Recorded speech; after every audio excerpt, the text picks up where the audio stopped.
में ऐसे 3 लोग हैं जिनकी मौत कभी नहीं हुई। हाँ, आपने सही सुना। ऐसे 3 रहस्यमयी पात्र जिनकी मृत्यु का कोई प्रमाण नहीं है। ना उनकी कोई कब्र मिली, ना उनका कोई अंतिम संस्कार हुआ। ये 3 लोग ऐसे ही स्वर्ग चले गए। कौन है ये 3 रहस्यमयी पात्र? क्या ये इंसान थे या कोई स्वर्गदूत? क्या आज भी ये जीवित हैं? और सबसे बड़ा सवाल, आखिर क्यों इनकी मौत नहीं हुई? क्या इनमें कोई ईश्वरीय रहस्य छुपा है? आज हम आपको बताएंगे बाइबल के उन 3 अद्भुत पात्रों की कहानी जिनकी मृत्यु का कोई जिक्र बाइबल में नहीं मिलता। तो अंत तक जुड़े रहिए, क्योंकि आज आप बाइबल का वो रहस्य जानेंगे जो शायद ही किसी ने आपको बताया हो। चलिए शुरुआत करते हैं बाइबल के पहले ऐसे व्यक्ति से जिसे खुद परमेश्वर ने मृत्यु को देखे बिना अपने पास बुला लिया। उसका नाम है एनोक। एनोक कौन था? एनोक का जिक्र बाइबल में उत्पत्ति की किताब में आता है। एनोक आदम से 7वीं पीढ़ी का वंशज था। एनोक के पिता का नाम मुनियारेद और बेटे का नाम मथूशेलह था, जो बाइबल में सबसे लंबी उम्र जीने वाला व्यक्ति माना जाता है। उत्पत्ति 5 का 21 से 24 में लिखा है, एनोक 65 वर्ष का था जब उसके मथूशेलह उत्पन्न हुआ, और मथूशेलह के उत्पन्न होने के बाद एनोक 300 वर्ष तक परमेश्वर के साथ चलता रहा, और उसके और बेटे बेटियां उत्पन्न हुए, और एनोक पूरे 365 वर्ष जीवित रहा, और एनोक परमेश्वर के संग चलता रहा। फिर वह लोप हो गया क्योंकि परमेश्वर उसे उठा ले गया। जी हाँ, बाइबल साफ कहती है कि एनोक लोप हो गया। क्यों? क्योंकि परमेश्वर उसे उठा ले गया। यहाँ लोप हो गया का अर्थ है एनोक अचानक गायब हो गया, वह स्वर्ग उठा लिया गया। अब सवाल उठता है, आखिर एनोक में ऐसा क्या था जो उसे मृत्यु का सामना नहीं करना पड़ा? बाइबल में लिखा है, एनोक ने परमेश्वर के साथ चला। इसका मतलब है उसकी जीवन शैली, उसका चाल चलन, उसकी आस्था, सब कुछ परमेश्वर के अनुकूल था। वह परमेश्वर का इतना करीबी हो गया था कि परमेश्वर ने उसे पृथ्वी से उठा लिया। इब्रानियों 11 का 5 में लिखा है, विश्वास ही से एनोक उठा लिया गया कि मृत्यु का अनुभव न करे, और वह कहीं पाया न गया क्योंकि परमेश्वर ने उसे उठा लिया था। ध्यान दीजिए, एनोक को इसलिए उठाया गया क्योंकि वह परमेश्वर को प्रसन्न करता था। आज के समय में जब हम अपने जीवन में भटक जाते हैं, पाप में फंस जाते हैं, तो एनोक हमें एक मिसाल देता है। अगर हम भी परमेश्वर के साथ चलें, उसका विश्वास रखें, तो वो हमें भी ऊंचाइयों तक ले जाएगा। एनोक का जीवन हमें क्या सिखाता है? सबसे पहली सीख, परमेश्वर के साथ चलो। दूसरी सीख, परमेश्वर ऊपर विश्वास करो। तीसरी सीख, पवित्र जीवन जियो। एनोक का जीवन एक प्रेरणा है, एक ऐसा व्यक्ति जो इस पाप से भरी दुनिया में भी परमेश्वर के साथ चला और मृत्यु के बिना स्वर्ग चला गया। क्या आपने कभी सोचा है, अगर एनोक आज हमारे बीच होता तो कैसा होता? क्या वो हमें यही कहता, अपने जीवन को पवित्र बनाओ, परमेश्वर में भरोसा रखो, क्योंकि वही तुम्हें मृत्यु के भय से ऊपर उठा सकता है? दोस्तों, एनोक का नाम आज भी इसलिए जीवित है क्योंकि उसने एक अद्भुत काम किया। उसने परमेश्वर के साथ अपनी चाल को, अपने विश्वास को, अपने जीवन को एक कर दिया। और यही कारण है कि एनोक आज भी दुनिया में एक मिसाल है, एक ऐसा नाम जिसने मृत्यु का अनुभव नहीं किया, बल्कि सीधे परमेश्वर के पास उठा लिया गया। अब सोचिए, अगर एनोक का जीवन इतना अद्भुत था, तो अगले पात्र की कहानी कितनी अद्भुत होगी, जो आग के रथ में बैठकर सीधे स्वर्ग चला गया। जी हाँ, अब हम बात करेंगे एलियाह के बारे में, पर यह जानने के लिए आपको हमारे साथ बने रहना होगा। तो दोस्तों, एनोक की अद्भुत कहानी सुनने के बाद अब बढ़ते हैं बाइबल के दूसरे महान पात्र की ओर। एक ऐसा नबी जिसने अपने समय की सबसे ताकतवर रानी के खिलाफ खड़ा होकर परमेश्वर का नाम ऊंचा किया, और फिर वो आग के रथ में बैठकर सीधे स्वर्ग उठा लिया गया। उसका नाम है एलियाह। एलियाह कौन था? एलियाह बाइबल के पुराने नियम में एक महान भविष्यवक्ता था। उसका परिचय हमें पहला राजा 17वें अध्याय में मिलता है। एलियाह इजराइल के इतिहास के सबसे कठिन समय में आया, जब इजराइल पूरी तरह से मूर्ति पूजा में डूब चुका था। उस समय का राजा था अहाब और उसकी रानी ईजाबेल। ईजाबेल ने पूरे इजराइल में झूठे देवता बाल की पूजा फैला दी थी। याजक, भविष्यवक्ता सब बिक चुके थे। परमेश्वर का नाम मिटता जा रहा था। तभी परमेश्वर ने एलियाह को उठाया एलियाह का नाम ही अपने आप में एक संदेश है। एलियाह का मतलब होता है यहोवा ही मेरा परमेश्वर है। आइए जानते हैं एलियाह के अद्भुत कार्य और चमत्कार। सालों तक आकाश से एक बूंद पानी नहीं गिरा। एलियाह ने परमेश्वर के सामर्थ्य से कई अद्भुत काम किए। विधवा के घर अनाज और तेल कभी खत्म नहीं हुआ। मरे हुए लड़के को जिलाया, आकाश से आग गिराई, बाल के 450 याजकों को हराया। एलियाह ने बाल के 450 याजकों को चुनौती दी, अगर बाल सच है तो वो तुम्हारी बलि स्वीकार करेगा, वरना मेरा परमेश्वर आग बरसाएगा। बाल के याजक चिल्लाते रहे, खुद को काटते रहे, लेकिन कुछ नहीं हुआ। फिर एलियाह ने प्रार्थना की और तुरंत आकाश से आग गिरी और बलि भस्म हो गई।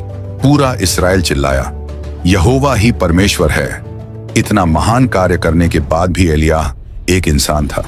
जब रानी इजाबेल ने धमकी दी, मैं तुझे मार दूंगी, तो एलियाह डर गया और जंगल में भाग गया। वो इतना टूट चुका था कि परमेश्वर से बोला, हे परमेश्वर, अब मेरी जान ले ले। परमेश्वर ने उसे छुना, स्वर्गदूत भेजा, भोजन कराया और कहा, तेरा कार्य अभी पूरा नहीं हुआ। एलियाह का स्वर्ग आरोहण। अब आते हैं सबसे रहस्यमयी और अद्भुत घटना पर। एलियाह कभी मरा नहीं। दूसरा राजा 2:11 में लिखा है, जब वे चलते चलते बातें कर रहे थे, तब देखो एक अग्निमय रथ और अग्निमय घोड़े आए और उन्होंने उन दोनों को अलग कर दिया और एलियाह बवंडर में होकर स्वर्ग चला गया। क्या आप सोच सकते हैं? आग का रथ, आग के घोड़े, और एलियाह उसी में बैठकर स्वर्ग चला गया। कोई बीमारी नहीं, कोई मृत्यु नहीं, कोई कब्र नहीं, सीधा परमेश्वर के पास। एलियाह का जीवन हमें क्या सिखाता है? यही कि हमेशा परमेश्वर के लिए खड़े रहो, चाहे पूरी दुनिया तुम्हारे खिलाफ हो। हार मानना इंसानी फितरत है, लेकिन परमेश्वर कभी हारने नहीं देता। अगर जीवन में कठिनाई आए तो याद रखो, परमेश्वर का दूत तुम्हारे लिए रास्ता तैयार कर रहा है। और सबसे बड़ी सीख, अगर परमेश्वर चाहे तो वह तुम्हें मृत्यु से भी बचा सकता है। क्या आप जानते हैं, एलियाह का जिक्र सिर्फ पुराने नियम में ही नहीं बल्कि नए नियम में भी आता है। यहूदी मान्यता है कि मसीहा के आने से पहले एलियाह फिर से आएगा।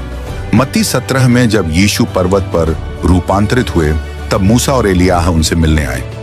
इससे पता चलता है कि एलियाह आज भी जीवित है, वो परमेश्वर के पास है। क्या एलियाह आज भी हमारे लिए संदेश है? दोस्तों, एलियाह की कहानी हमें एक बड़ी सीख देती है, कभी हार मत मानो। अगर दुनिया तुम्हारे खिलाफ हो जाए, तब भी परमेश्वर तुम्हारे साथ है। हो सकता है तुम्हारा जीवन मुश्किलों से भरा हो, लेकिन एक दिन परमेश्वर तुम्हें भी उठा लेगा। तुम्हें भी वो ऊंचाई देगा जहां मौत भी तुम्हें छू नहीं सकेगी। ये थी एलियाह की वो अद्भुत कहानी जो हमें सिखाती है कि परमेश्वर अपने भक्तों को मौत से भी ऊपर उठा सकता है। पर रुको, अभी एक और पात्र बाकी है। एक ऐसा रहस्यमयी व्यक्ति जिसका कोई जन्म का विवरण नहीं, कोई मृत्यु का प्रमाण नहीं, न वो मरा न उसका कोई अंत हुआ। कौन था वो? वो था मलकीसेदेक। वह परम प्रधान परमेश्वर का याजक कहलाता है। उसका नाम है मलकीसेदेक। कौन था यह रहस्यमयी राजा? क्या वह सच में इंसान था या वह कोई दैवीय रूप था? और क्यों इस व्यक्ति को भी मौत का स्वाद नहीं चखना पड़ा? मलकीसेदेक का पहला परिचय उत्पत्ति 14 का 18 से 20 तक मिलता है।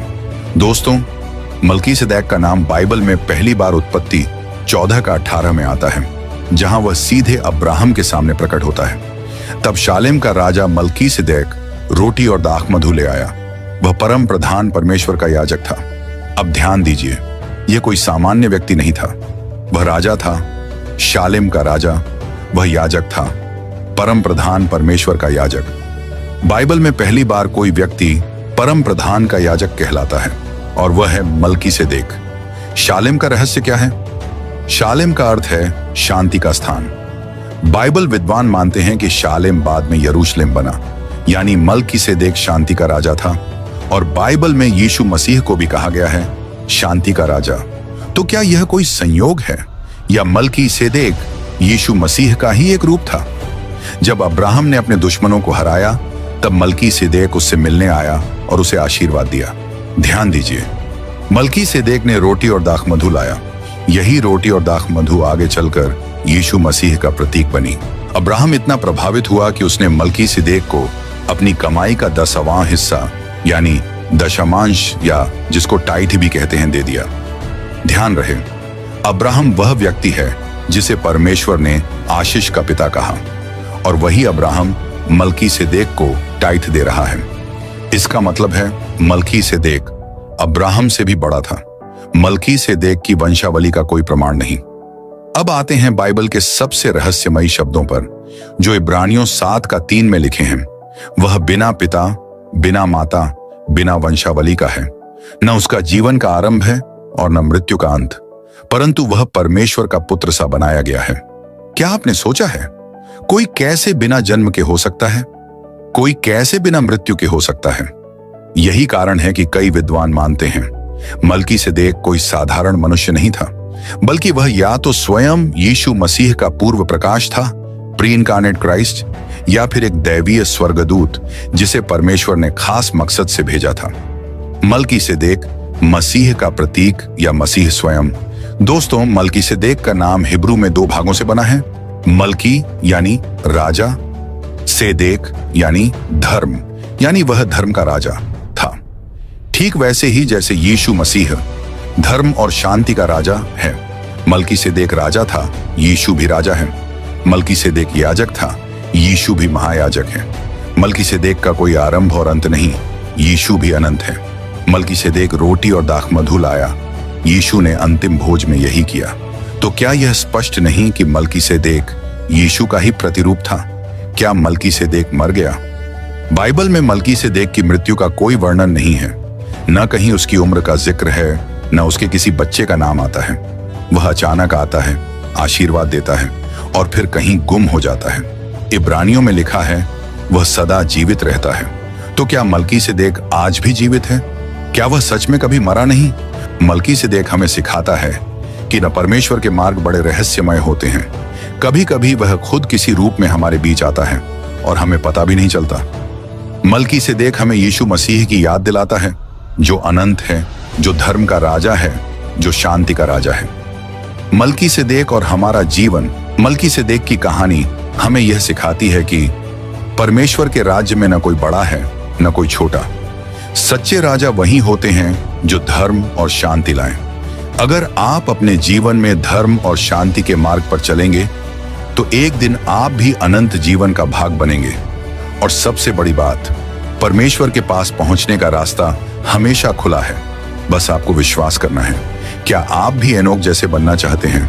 क्या आप भी परमेश्वर को अपने जीवन में उतना ही स्थान देना चाहते हैं? तो आज ही से शुरुआत कीजिए, क्योंकि परमेश्वर वही है, कल भी वही था, आज भी वही है और आगे भी वही रहेगा। वो आज भी अपने भक्तों को ऊपर उठा सकता है। तो दोस्तों, ये थे बाइबल के वो 3 रहस्यमयी पुरुष जिन्हें मौत छू भी नहीं पाई। एनोक, जो परमेश्वर के साथ चलता गया और अंत में उठा लिया गया। एलियाह, जो आग के रथ में स्वर्ग चला गया। मलकीसेदेक, जिसका न कोई आरंभ था, न कोई अंत, न जन्म, न मृत्यु। तीनों हमें एक ही बात सिखाते हैं, अगर तुम परमेश्वर के साथ चलोगे तो मृत्यु भी तुम्हारा कुछ नहीं बिगाड़ सकती। तो दोस्तों, अगर आपको यह वीडियो जानकारीपूर्ण, प्रेरणादायक और अद्भुत लगा हो तो आपसे एक विनम्र निवेदन है, हमारे चैनल को अभी सब्सक्राइब कर लीजिए। वीडियो को लाइक करें, अपने दोस्तों और परिवार के साथ शेयर करें, क्योंकि ऐसी दुर्लभ और अनमोल जानकारी हर किसी तक पहुंचनी चाहिए। और हाँ, हमारे चैनल को सपोर्ट करें ताकि हम ऐसे ही अद्भुत, सच्चे और प्रेरणादायक बाइबल आधारित वीडियो आपके लिए लाते रहें। धन्यवाद दोस्तों।